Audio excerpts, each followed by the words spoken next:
예, 창세기와 고대 역사 학생 여러분 안녕하세요. 오늘은 이 과목의 마지막 보캐뷸러리 영상을 시청하게 되겠어요. 제목은 요셉입니다. 기도하고 시작할게요. 하나님 아버지 감사합니다. 지난 한 학기 동안 저희들을 인도하시고 또 보호해 주셔서 감사합니다. 이 시간은 마지막 시간으로 이제 요셉에 관련된 보캐뷸러리를 살펴보고자 하오니 주님께서 지혜 주시고 함께 해주셔서 복된 시간 되도록 축복하여 주시옵소서. 감사하옵고 예수님 이름으로 기도합니다. 아멘. 네, 여기 비행이라는 말이 먼저 나오네요. 비행 청소년 하는 그때 나오는 말이죠. 비행은 일반적으로 경미한 위법행위 또는 불법이 아니더라도 관습적으로 비추어 반사회적인 것으로 간주되는 행위를 말합니다.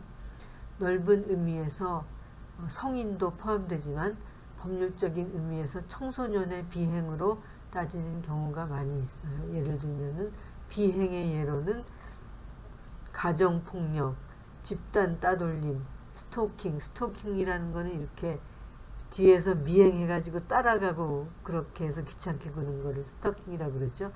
아동학대, 노인학대, 학교폭력, 장애인학대, 심리적 학대, 방임, 동물학대 등이 있습니다. 채색 옷, 긴 소매가 달려있고 발까지 가려지는 긴 옷을 말하는데 이는 단순한 색동옷이 아니었어요. 일반적인 겉옷은 소매가 없고 무릎까지 내려오는 것이었지만 채색 옷은 보통 사람들이 입는 옷과는 달리 왕족이나 족장의 후계자만 입던 옷이었습니다. 야곱이 요셉에게 채색 옷을 입혔다는 것은 그가 장자가 아닌데도 요셉을 후계자로 생각했음을 보여주는 것이었기에 요셉은 형들의 시기를 받게 되었습니다. 세겜 두 가지가 있어요. 인명도 있고 지명도 있는데요. 인명은 히위 사람 하몰의 아들로 히위 족속의 추장의 아들이에요. 그러니까 그 추장이 하몰이었어요. 야곱의 딸 디나를 사랑하여 강제로 성관계를 가진 결과 야곱의 아들인 시므온과 레위에 의해 죽고 말았다. 그러니까는 세겜은 세겜성의 족장의 아들이었는데 그 디나를 말하자면 요즘 말로는 성추행이겠죠. 또는 성범죄를 저질러 가지고 결국은 디나의 오빠들이었던 시므온과 레위 또 그 다른 형제들에 의하여 살해되었습니다. 지명도 있는데요. 지명은 사마리아의 그리심산과 에발산 사이에 위치한 성읍으로 예루살렘에서 북쪽으로 67km 정도의 거리에 위치한 곳입니다. 세겜은 농사짓기에 적합하고 목축에 좋은 풀밭도 많은 지역이었어요. 야곱의 딸을 욕보인 세겜은 세겜성의 족장의 아들이었으며 또 아브라함과 야곱이 이곳에 거주했었습니다. 야곱이 이곳에 거주하다가 말하자면은 디나가 세겜성의 여자들을 구경 나갔다가 그 성의 추장의 아들에게 욕을 본 그런 사건이 일어난 곳이죠. 다음은 도단이라는 지명입니다. 예루살렘 북쪽 길을 따라 96km, 세겜 북쪽 24km 지점으로 현재의 텔 도다로 알려진 언덕이 1851년 반 데 벨드에 의해서 성경의 유적지로 판명된 그런 곳입니다. 야곱의 아들들이 세겜에서 양을 치다 도단으로 옮긴 후 그들을 찾아온 요셉을 팔아넘긴 곳이 바로 도단입니다. 여기 지도가 나오죠. 야곱은 당시 헤브론에 거주했었는데요. 형들이 세겜에서 목축을 하고 있었기 때문에 야곱이 요셉을 세겜으로 보내죠. 근데 세겜에 가보니까는 그 사람들이 도단으로 갔다 하는 이야기를 듣게 됐어요. 그래서 요셉은 도단까지 이르릅니다. 그렇지만 도단에서 형들에 의해 미디안 상인들에게 팔려서 그들과 함께 애굽으로 내려가서 애굽에서 종살이를 하게 되는 그러한 이제 형편에 처하게 되는 이야기이죠. 여기 헤브론, 세겜, 도단과 같은 지명이 나타납니다. 미디안은 구약 성경에 나오는 고대 민족으로 현 이스라엘 동남쪽 아라비아 반도 지방에 살았고 이 민족도 역시 이스라엘을 오랫동안 괴롭혔었습니다. 미디안의 시조는 아브라함과 그의 후처 그두라 사이에서 낳은 아들 미디안으로, 그러니까 미디안도 아브라함의 아들이었어요. 후에 아브라함이 상속자이자 약속의 아들인 이삭과 구별하기 위해서 요르단강 동쪽으로 보냈고 이때부터 이 지방 원주민들과 하나가 되어 미디안 족속으로 발전하였습니다. 요셉의 형들은 요셉을 미디안 상인들에게 팔았어요. 그다음에 대상, 한자로는 이렇게 쓰고요. 무리를 이룬 상인들이다 이런 뜻이죠. 우리말보다는 영어로 더 잘 알려져 있죠. 캐러밴이라고요. 많이 들어봤을 거예요. 사막이나 초원 등지에서 낙타나 말의 상품을 싣고 때를 지어 먼 곳으로 다니면서 장사하는 상인들이에요. 요셉은 형들에 의해 미디안 혹은 이스마엘 대상들에게 팔려서 애굽에서 종이 되었습니다. 여기 미디안 혹은 이스마엘 대상이라고 그랬는데요. 이전 슬라이드에서도 말했지만 미디안은 아브라함과 그의 후처인 그두라 사이에서 태어난 아들 중 하나예요. 그 미디안의 후손들이 미디안 족속이고요. 이스마엘은 아브라함과 그의 첩이었던 사라의 여종 하갈 사이에서 태어난 아브라함의 맏아들이죠. 그런데 이 두 미디안 족속이나 이스마엘 족속이 다 요단강 동편에서 살았는데 두 족속이 섞여 살았어요. 그래서 미디안 족속 혹은 이스라엘 족속들에게 미디안 상인 혹은 이스라엘 대상들에게 팔려서 애굽으로 갔다. 이렇게 성경에서는 미디안 대상으로도 나오고 이스마엘 대상으로도 나타나요. 왜냐하면 그들이 같은 무리였기 때문이죠. 예. 캐러밴이라는 것은 여러분 잘 아시지만은 요즘에는 캠핑카의 대명사로 알려져 있죠. 왜냐하면은 대상이라는 것이 영어로 캐러밴이었기 때문이었어요. 여기 캐러밴들이 나타나네요. 아마도 가운데 서 있는 이 사람이 요셉인 것 같고요. 그 미디안 상인들에 의해서 요셉으로 끌려가고 있는 모습이 아닐까 생각이 됩니다. 네. 헤브론은 팔레스타인 요르단강 서안지구 남부에 위치한 도시로 요단강 서안지구에서 가장 큰 도시이며 예루살렘에서 남쪽으로 30km 정도 떨어진 지점과 해발 930m에 달하는 지점에 위치하고 있어요. 아브라함과 이삭, 야곱의 무덤이 있는 막벨라 동굴, 이브라힘 모스크 요즘에요. 있는 지역이 헤브론이었고요. 헤브론에 바로 그 마물의 상수리나무 아래서 아브라함이 거주했다 이렇게 이야기가 나오죠.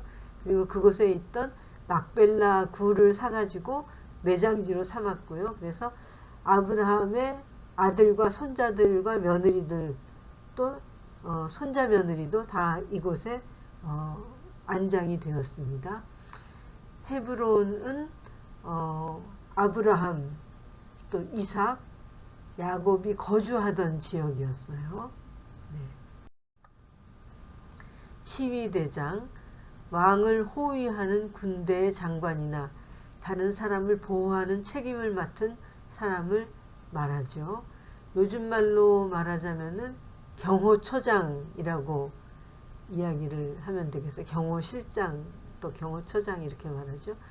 요셉의 주인이 된 보디발은 애굽 왕 바로의 시위대장이었고 느부사라다는 느부갓네살의 시위대장이었으며 아리옥도 느부갓네살의 시위대장이었고 여호야다의 아들 브나야는 다윗의 시위대장이었어요. 그래서 이렇게 시위대장의 이름이 여러 사람 성경에 나타납니다. 보디발은 히브리어 성경 즉 구약 성경에 나오는 인물로 애굽 왕 바로의 근위 대장이었어요. 요셉을 노예로 사들인 후 그의 총명함과 성실성에 감동하여 요셉을 자기 집을 다스리는 집사로 삼았죠. 보디발이요. 그런데 후에 보디발의 아내가 요셉을 모함해가지고 결국은 요셉은 보디발의 집에서 종살이를 하다가 이제 마침내는 감옥에 갇히는 그런 신세가 된 것이 요셉의 이야기입니다. 마지막과 제14과를 공부하면서 아마 잘 알게 될 거예요. 바로, 페로 영어로는요, 는 사람의 이름이 아니고 고대 이집트의 왕으로 최고 통치자라는 뜻이에요. 그러니까는 바로의 왕의 호칭이, 그러니까 이 애굽의 왕의 호칭이 바로였어요. 인명이 아니라. 요셉 당시 애굽의 왕도 바로로 불렸고 하나님께서 이스라엘 백성을 애굽에서 구출하실 때 애굽 왕도 바로라고 불렸습니다. 네. 이 바로의 뭐라 그러죠? 이게 말하자면은 바로의 모습이었는데요. 이러한 것들이 유물로 이제 그 피라미드에서 발굴한 것이죠. 이것은 특별히 바로 중에서도 바로 투탄카문이라고 알려진 그러한 바로의 흉상이고요. 여러분이 잘 보이는지 모르겠지만 이 바로의 머리 꼭대기에 장식이 하나 달려 있는데 이게 코브라 뱀이에요. 코브라 뱀이 도사리고 있는 것을 이 머리 꼭대기에다 딱 장식으로 달고 있는 것이 바로의 모습이었어요. 그래서 참 성경 사상과는 반대되는 그러한 사상을 가진 나라였구나 하는 것을 우리가 엿볼 수가 있죠. 견인불발, 굳게 참고 견디어 마음이 흔들리지 않는다는 뜻이에요. 한자를 살펴보면은 이게 굳을견, 참을인, 안일불, 뺄발, 그래서 굳게 참고 견디어 마음을 빼앗기지 아니한다 라는 뜻이죠. 우리가 견인불발의 정신으로 열심히 해야 한다 뭐 이런 이야기를 할 때 이 한자 성어를 사용을 하죠. 그 다음에 설상가상이란 말이에요. 많이 사용하는 말이죠. 눈 설자고요. 눈 위에 더한다는 거죠. 서리를, 서리상자예요. 눈 위에 서리가 덮인다는 뜻으로 난처한 일이나 불행한 일이 잇따라 일어남을 이르는 말을 설상가상이라고 하죠. 그 다음은 신실하다라는 말이에요. 사람이나 그 성품이 믿음성이 있고 진실하다 하는 것을 신실하다라고 하죠.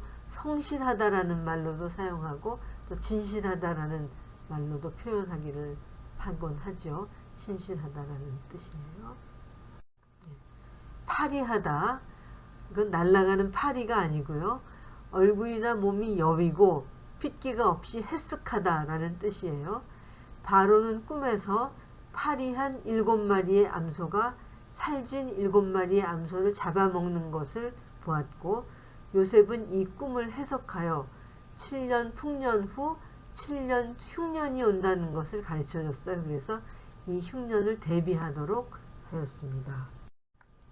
이게 지금 요셉이 바로의 꿈을 해석해 주고 있는 장면이죠. 2차례 거듭 꿈을 꾸었는데요. 파리한 이삭이 살진 이삭을 잡아먹는 꿈을 꾸고 또 파리한 암소들이 살진 암소들을 잡아먹는 꿈을 바로가 꾸었는데 요셉이 하나님의 도움을 받아서 이 꿈을 해석해주는 그러한 장면이고 이 꿈의 해석을 통하여 바로는 요셉의 지혜에 감복하여 요셉을 이 가뭄과 풍년을 다스리는 총리로 임명하게 되었죠. 테스트, 시험이에요. 우리가 이제 곧 기말고사 시험을 보게 되죠. 시험은 지식, 기술, 능력 따위를 평가하고 검사하는 일이죠. 테스트라고도 합니다. 영어로 테스트예요. 성경에서 하나님은 사람이 죄를 짓도록 시험하시지는 않으나 그 사람의 믿음을 시험하시는 경우가 나타나요. 우리말로는 다 시험, 시험 이렇게 번역이 됐는데 영어로는 하나는 tempt라고 번역돼서 이건 유혹이라는 뜻이에요. 또 하나는 테스트고요. 그래서 하나님께서는 결코 사람이 죄를 짓도록 유혹하시는 경우는 없고 또 그렇게 하시지 않는다. 이렇게 성경이 나타났지만은 종종 사람들의 믿음을 테스트하는 이야기는 성경에 나타납니다. 아브라함도 그의 믿음을 테스트 받았죠. 물론 하나님은 그 사람의 마음을 아시지만은 온 천하의 만민들과 또 천사들 앞에서 그의 믿음을 증명하시기 위해서 하나님께서 믿음을 테스트하시는 이야기가 나타납니다. 고센이라는 애굽의 지명이었어요.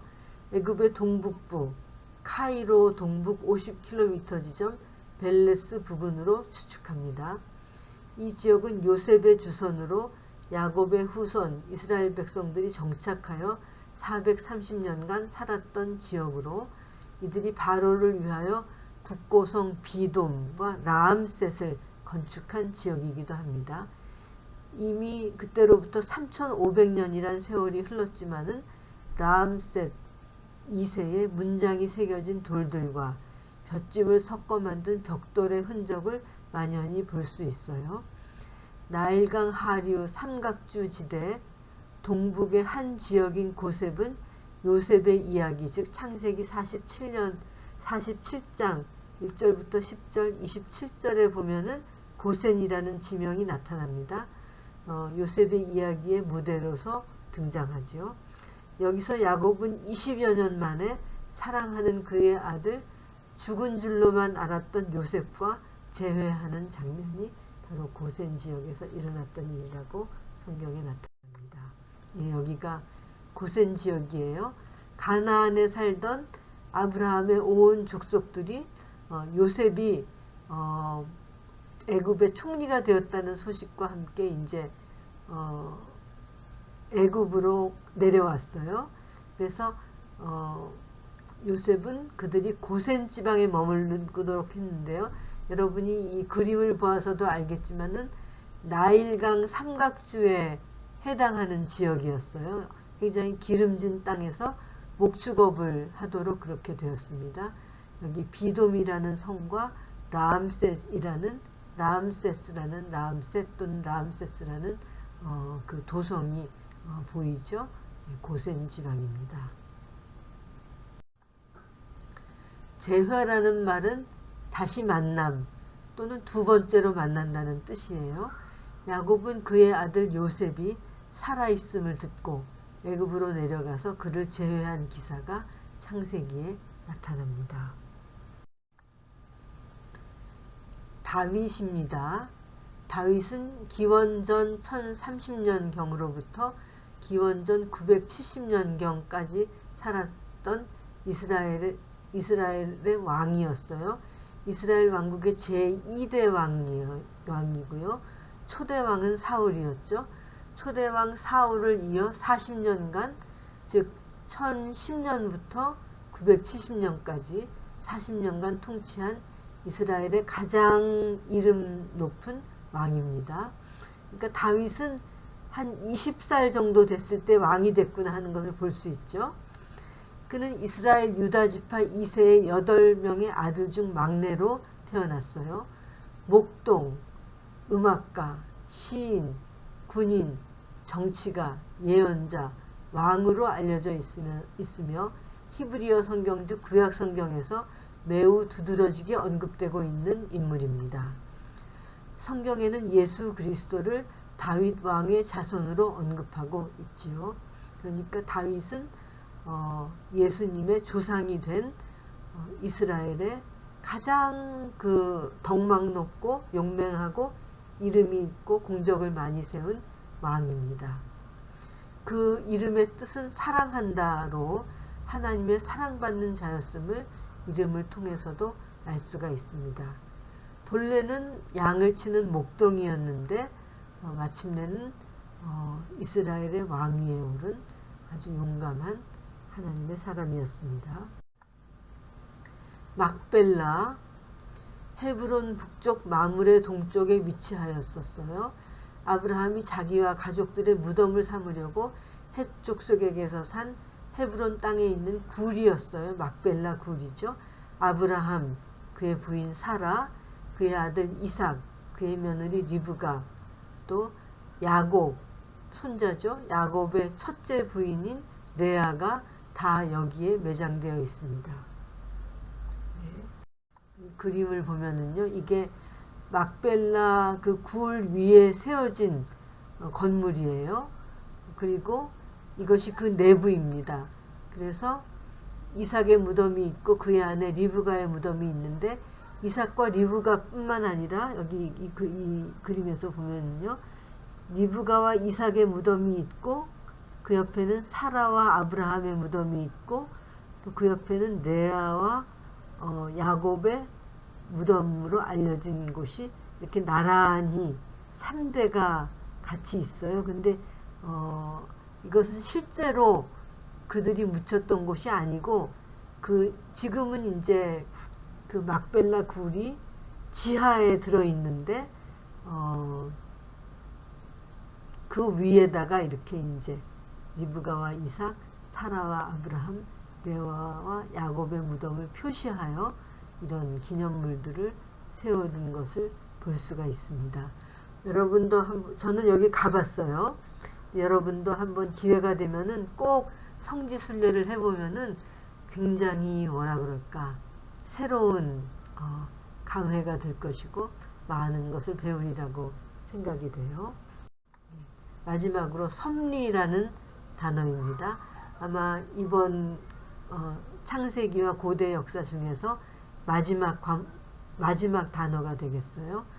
세상과 우주 만물을 다스리는 하나님의 뜻이라는 뜻입니다. 요셉의 형들이 요셉을 미워하여 그가 애굽에 팔려갔지만은 이것이 도리어 요셉으로 하여금 애굽의 총리가 되게 하였죠. 바로 이렇게 사람들의 미움을 통하여 그 요셉을 애굽의 총리가 되게 한 것은 참으로 하나님의 섭리에 의한 것이었다 하는 것을 알 수 있죠. 우리가 하나님께 의지하고 또 하나님을 믿는 생활을 할 때 하나님의 크고도 귀한 섭리로 여러분의 인생이 참으로 하나님 안에서 아름답게 꼴지어지리라고 생각이 됩니다. 예, 고맙습니다. 한 학기 동안 수고 많이 했고요. 제 14과 요셉의 이야기를 잘 읽으면서 그 과제 문제를 풀어주기 바랍니다. 예, 수고 많이 하셨습니다. 고맙습니다.